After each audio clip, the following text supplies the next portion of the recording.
श्री परमात्मने नमः। यथार्थ गीता श्रीमद्भगवद गीता अथ अष्टादशो अध्याय। ये गीता का अंतिम अध्याय है, जिसके पूर्वार्ध में योगेश्वर श्री कृष्ण द्वारा प्रस्तुत अनेक प्रश्नों का समाधान है तथा उत्तरार्ध गीता का उपसंहार है कि गीता से लाभ क्या है। 17वें अध्याय में आहार, तप, यज्ञ, दान तथा श्रद्धा का विभाग सहित स्वरूप बताया गया। उसी संदर्भ में त्याग के प्रकार शेष है। अर्जुन ने स्वयं एक प्रश्न रखा कि अर्जुन उवाच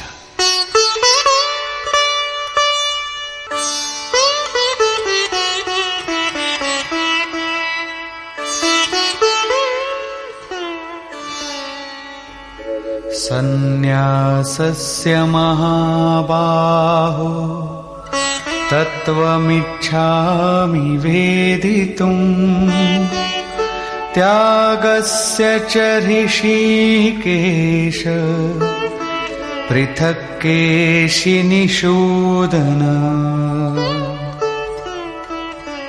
अर्जुन बोला, हे महाबाहो, हे हृदय के सर्वस्व, हे केशनिषूदन, मैं सन्यास और त्याग के यथार्थ स्वरूप को पृथक पृथक जानना चाहता हूं। पूर्ण त्याग सन्यास है, जहां संकल्प और संस्कारों का भी समापन है, और इससे पहले साधना की पूर्ति के लिए उत्तरोत्तर आसक्ति का त्याग ही त्याग है। यहां दो प्रश्न हैं कि सन्यास के तत्व को जानना चाहता हूं और दूसरा है कि त्याग के तत्व को जानना चाहता हूं। इस पर योगेश्वर श्री कृष्ण ने कहा, श्री भगवान उवाच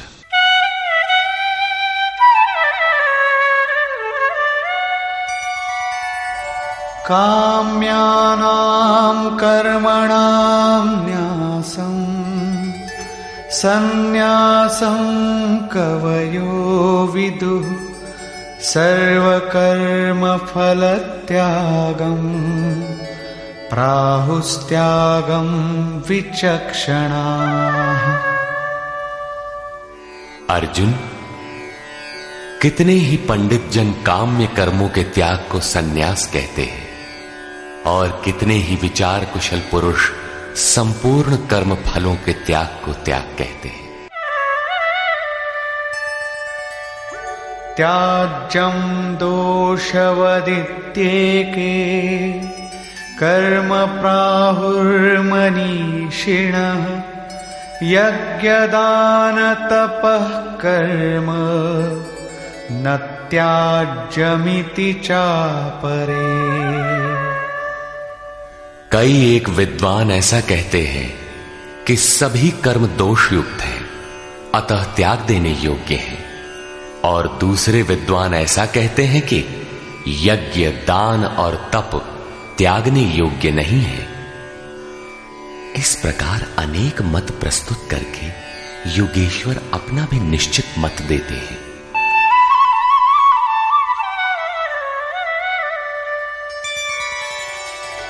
निश्चयं शृणु मे तत्र त्यागे भरतसत्तम त्यागो हि पुरुषो व्याघ्र त्रिविधः संप्रकीर्तितः।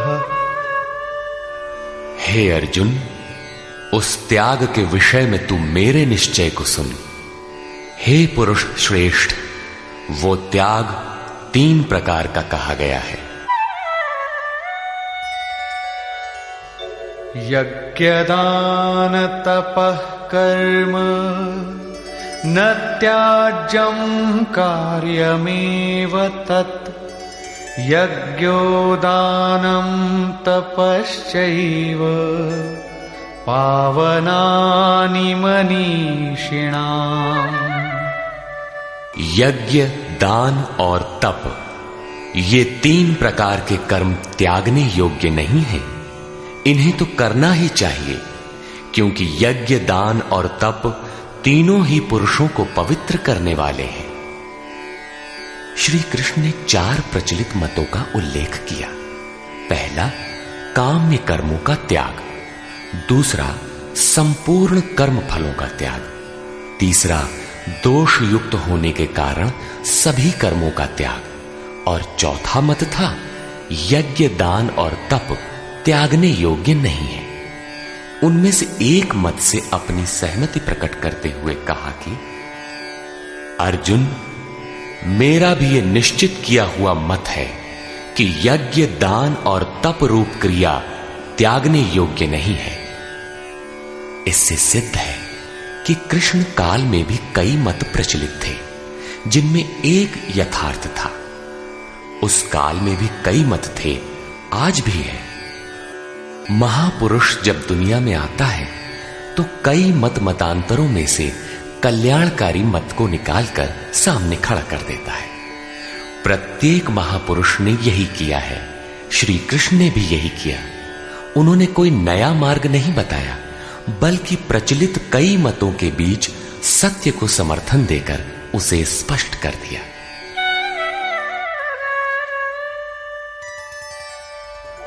एतान्यपि तु कर्माणि संगं त्यक्त्वा फलानि च कर्तव्यानीति मे पार्थ निश्चितं मतमुत्तमम्। योगेश्वर श्री कृष्ण बल देकर कहते हैं, पार्थ, यज्ञ, दान और तप रूप कर्म आसक्ति और फल को त्याग कर अवश्य करना चाहिए।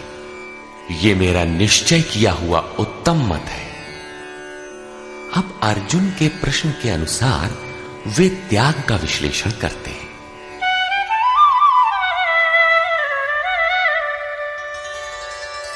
नियतस्य तु सन्न्यासः कर्मणो नोपपद्यते मोहात्तस्य परित्यागस्तामसः परिकीर्तितः।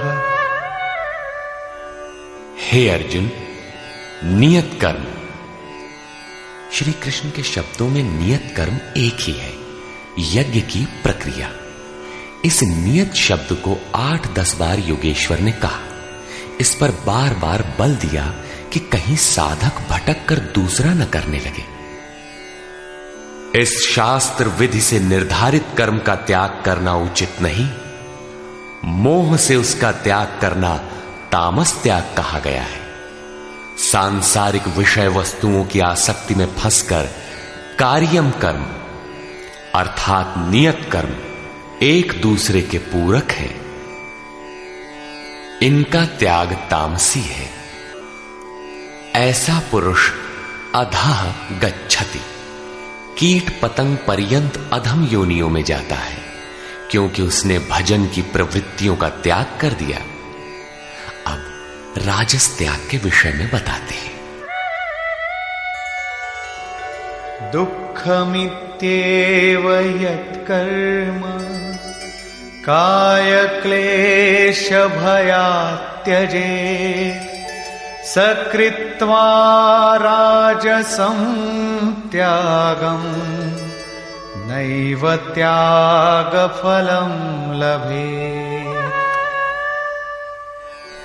कर्म को दुखमय समझकर शारीरिक क्लेश के भय से उसका त्याग करने वाला व्यक्ति राजस त्याग को करके भी त्याग के फल को प्राप्त नहीं होता। जिससे भजन पार न लगे और काय क्लेश भयात, इस भय से कर्म को त्याग दे कि शरीर को कष्ट होगा, उस मनुष्य का त्याग राजसी है। उसे त्याग का फल परम शांति नहीं प्राप्त होती। तथा कार्यमित्येव यत्कर्म नियतं क्रियते अर्जुन संगं त्यक्त्वा फलं चैव सत्यागः सात्विको मतः। हे अर्जुन, करना कर्तव्य है ऐसा समझकर जो नियतम शास्त्र विधि से निर्धारित किया हुआ कर्म संग दोष और फल को त्याग कर किया जाता है, वही सात्विक त्याग है। अतः नियत कर्म करें और इसके सिवाय जो कुछ है उसका त्याग कर दें। ये नियत कर्म भी क्या करते ही रहेंगे या कभी इसका भी त्याग होगा? इस पर कहते हैं, अब अंतिम त्याग का रूप देखें।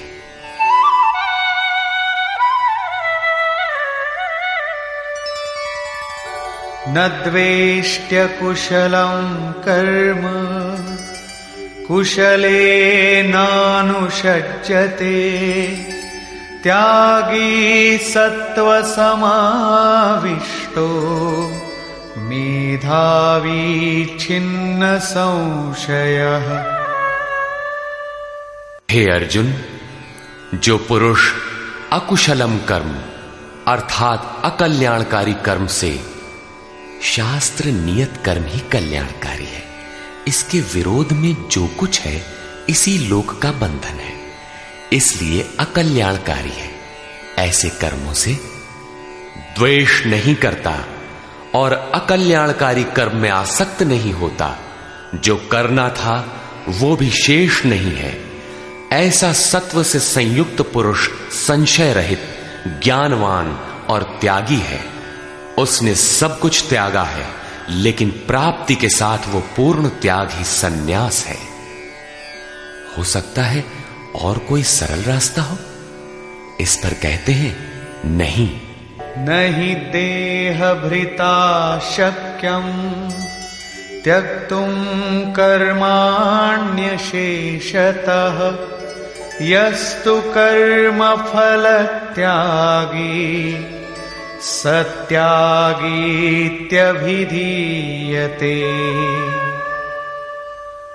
देहधारी पुरुषों के द्वारा अर्थात केवल शरीर ही नहीं जिसे आप देखते हैं, श्री कृष्ण के अनुसार प्रकृति से उत्पन्न सत रज तम तीनों गुण ही इस जीवात्मा को शरीरों में बांधते हैं। जब तक गुण जीवित हैं, तब तक वो जीवधारी है। किसी न किसी रूप में शरीर परिवर्तित होता रहेगा, देह के कारण जब तक जीवित है। देहधारी पुरुषों के द्वारा संपूर्णता से सब कर्मों का त्याग संभव नहीं है, इसलिए जो पुरुष कर्म के फल का त्यागी है वही त्यागी है, ऐसा कहा जाता है।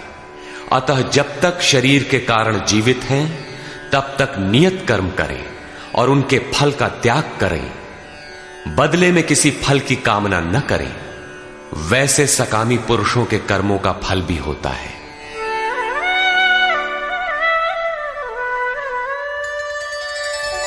अनिष्टमिष्टं मिश्रञ्च त्रिविधं कर्मणः फलम् भवत्यत्यागिनां प्रीत्य न तु सन्न्यासिनां क्वचित्। सकामी पुरुषों के कर्मों का अच्छा, बुरा और मिला हुआ ऐसा 3 प्रकार का फल मरने के पश्चात भी होता है। जन्म जन्मांतरों तक मिलता है, किंतु सन्यासी नाम सर्वस्व का न्यास अर्थात अंत करने वाले पूर्ण त्यागी पुरुषों के कर्मों का फल किसी भी काल में नहीं होता। यही शुद्ध सन्यास है। सन्यास चरमोत्कृष्ट अवस्था है। भले बुरे कर्मों का फल तथा पूर्ण न्यास काल में उनके अंत का प्रश्न पूरा हुआ। अब पुरुष के द्वारा शुभ अथवा अशुभ कर्म होने में क्या कारण है, इस पर देखें।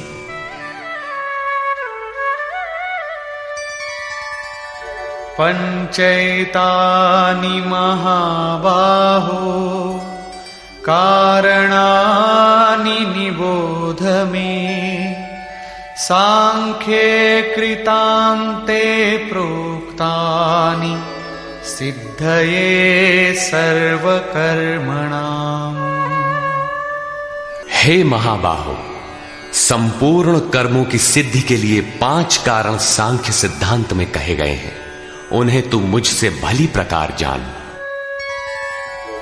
अधिष्ठानं तथा कर्ता करणं च पृथग्विधम् विविधाश्च पृथक् चेष्टा दैवं चैवात्र पंचमम्। इस विषय में कर्ता अर्थात ये मन, पृथक पृथक करण अर्थात जिनके द्वारा किया जाता है, यदि शुभ पार लगता है तो विवेक, वैराग्य, शम, दम, त्याग, अनवरत चिंतन की प्रवृत्तियां करण होंगी। यदि अशुभ पार लगता है तो काम, क्रोध, राग, द्वेष, लिप्सा इत्यादि करण होंगे। इनके द्वारा प्रेरित होंगे नाना प्रकार की न्यारी न्यारी चेष्टाएं अर्थात अनंत इच्छाएं। आधार अर्थात साधन, जिस इच्छा के साथ साधन मिला वही इच्छा पूरी होने लगती है। और 5वां हेतु है दैव अथवा संस्कार। इसकी पुष्टि करते हैं। शरीर वांग मनोभिर्यत् कर्म प्रारभते नरः न्याय्यं वा विपरीतं वा पंचैते तस्य हेतवः। मनुष्य मन, वाणी अथवा शरीर से शास्त्र के अनुसार अथवा विपरीत जो कुछ कर्म आरंभ करता है, उनके ये 5 ही कारण हैं। परंतु ऐसा होने पर भी तत्रैवं सति कर्तारम् आत्मानं केवलं तु यः पश्यत्यकृतबुद्धित्वान् न स पश्यति दुर्मतिः। जो पुरुष अशुद्ध बुद्धि के कारण उस विषय में कैवल्य स्वरूप आत्मा को करता देखता है, वो दुर्बुद्धि यथार्थ नहीं देखता अर्थात भगवान नहीं करते। इस प्रश्न पर योगेश्वर श्री कृष्ण ने दूसरी बार बल दिया। अध्याय 5 में उन्होंने कहा था कि वो प्रभु न करता है, न कराता है, न क्रिया के संयोग को जोड़ता है। तो लोग कहते क्यों हैं? मोह से लोगों की बुद्धि आवृत है, इसलिए जो कुछ भी कह सकते हैं। यहां भी कहते हैं कर्म होने में 5 कारण हैं। उसके बावजूद भी जो कैवल्य स्वरूप परमात्मा को करता देखता है, वो मूढ़ बुद्धि अर्थात दुर्बुद्धि यथार्थ नहीं देखता अर्थात भगवान नहीं करते। जबकि अर्जुन के लिए वे ताल ठोक कर खड़े हो जाते हैं। निमित्त मात्रम भव, कि करता धरता तो मैं हूं, तू निमित्त बनकर खड़ा भर रहे। अंततः वे महापुरुष कहना क्या चाहते हैं? वस्तुतः भगवान और प्रकृति के बीच एक आकर्षण रेखा है। जब तक साधक प्रकृति की सीमा में है, भगवान नहीं करते। बहुत समीप रहकर भी दृष्टा रूप में ही रहते हैं। अनन्य भाव से इष्ट को पकड़ने पर वे हृदय देश से संचालक बन जाते हैं। साधक प्रकृति की आकर्षण सीमा से निकलकर उनके क्षेत्र में आ जाता है। ऐसे अनुरागी के लिए वे ताल ठोक कर सदैव खड़े रहते हैं। केवल उसी के लिए भगवान करते हैं। अतः चिंतन करें। प्रश्न पूरा हुआ। आगे देखें। यस्य नाहं कृतो भावो बुद्धिर्यस्य न लिप्यते हत्वापि स इमान् लोकान् न हन्ति न निबध्यते। जिस पुरुष के अंतःकरण में मैं करता हूं ऐसा भाव नहीं है तथा जिसकी बुद्धि लिपायमान नहीं होती, वो पुरुष इन सब लोकों को मारकर भी वास्तव में न तो मारता है और न बंधता है। लोक संबंधी संस्कारों का विलय ही लोक संहार है। अब उस नियत कर्म की प्रेरणा कैसे होती है, इस पर देखें।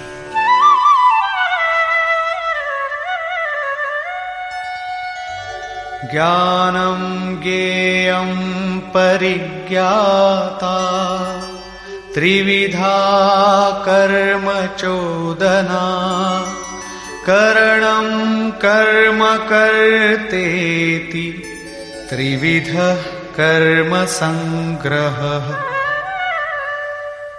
अर्जुन, परिज्ञाता अर्थात पूर्ण ज्ञाता महापुरुषों से ज्ञानम, उसको जानने की विधि से, और ज्ञेय जानने योग्य वस्तु। श्री कृष्ण ने पीछे कहा, मैं ही ज्ञेय जानने योग्य पदार्थ हूं, से कर्म करने की प्रेरणा मिलती है। पहले तो पूर्ण ज्ञाता कोई महापुरुष हो, उनके द्वारा उस ज्ञान को जानने की विधि प्राप्त हो, लक्ष्य ज्ञेय पर दृष्टि हो, तभी कर्म की प्रेरणा मिलती है।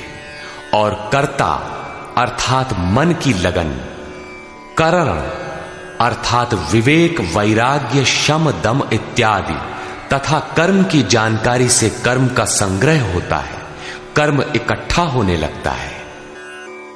पीछे कहा गया था कि प्राप्ति के पश्चात उस पुरुष का कर्म किए जाने से कोई प्रयोजन नहीं होता और न छोड़ने से हानि ही होती है।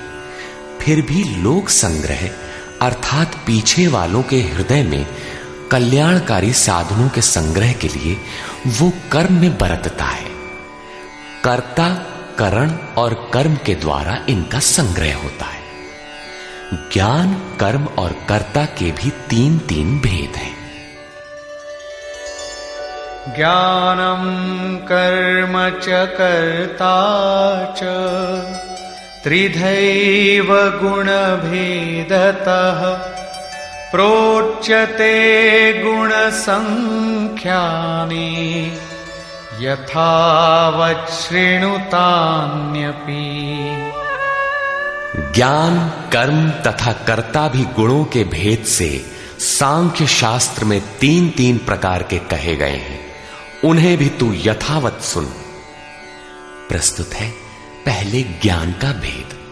सर्वभूतेषु येनैकं भावमव्ययमीक्षते अविभक्तं विभक्तेषु तज्ज्ञानं विद्धि सात्विकम्।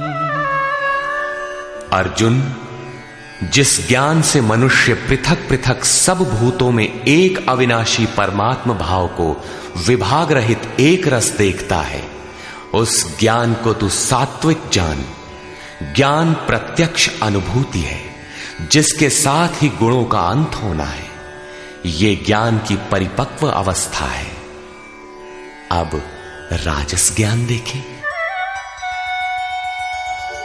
पृथक्त्वेन तु यज्ज्ञानं नानाभावान् पृथक्विधान् वेत्ति सर्वेषु भूतेषु तज्ज्ञानं विद्धि राजसम्। जो ज्ञान संपूर्ण भूतों में भिन्न प्रकार के अनेक भावों को अलग अलग करके जानता है कि ये अच्छा है, ये बुरे हैं, उस ज्ञान को तू राजस जान। ऐसी स्थिति है तो राजसी स्तर पर तुम्हारा ज्ञान है। अब देखें तामस ज्ञान।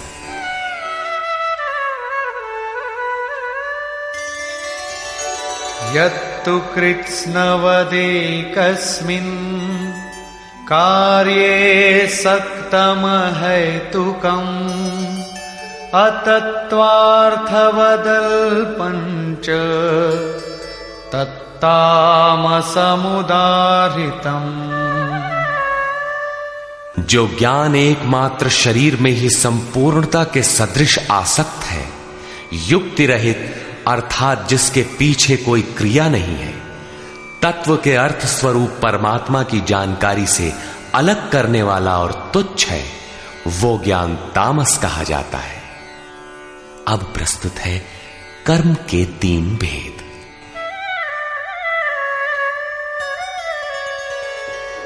नियतं संगरहितं अरागद्वेषतः कृतम् अफलप्रेप्सुना कर्म यत्तत्सात्विकमुच्यते। जो कर्म नियतम शास्त्र विधि से निर्धारित है, अन्य नहीं, संग दोष और फल को न चाहने वाले पुरुष द्वारा बिना राग द्वेष के किया जाता है, वो कर्म सात्विक कहा जाता है। नियत कर्म अर्थात आराधना चिंतन है, जो परम में प्रवेश दिलाता है।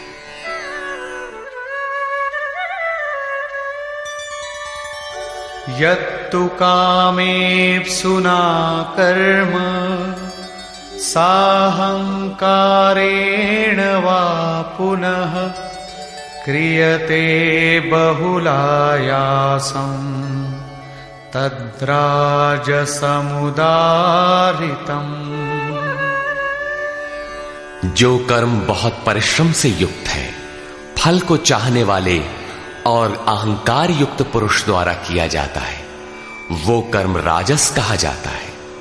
ये पुरुष भी वही नियत कर्म करता है, किंतु अंतर मात्र इतना ही है कि फल की इच्छा और अहंकार से युक्त है, इसलिए उसके द्वारा होने वाले कर्म राजस है।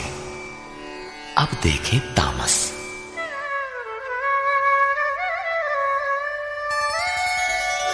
अनुबंधं क्षयं हिंसा अनवेक्ष्य च पौरुषम् मोहादारभ्यते कर्म यत्तत्तामसमुच्यते।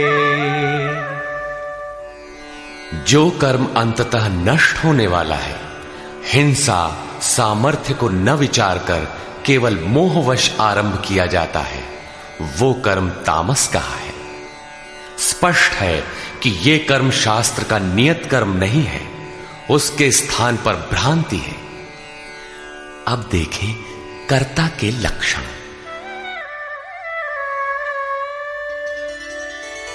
मुक्त संगो नहं वादी धृत्युत्साह समन्वितः सिद्ध्य सिद्ध्योर्निर्विकारः कर्ता सात्विक उच्यते।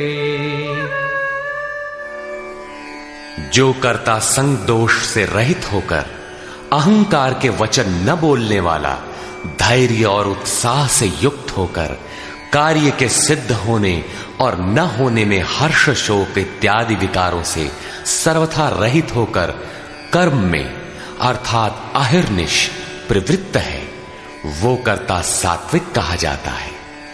यही उत्तम साधक के लक्षण है। कर्म वही है, नियत कर्म।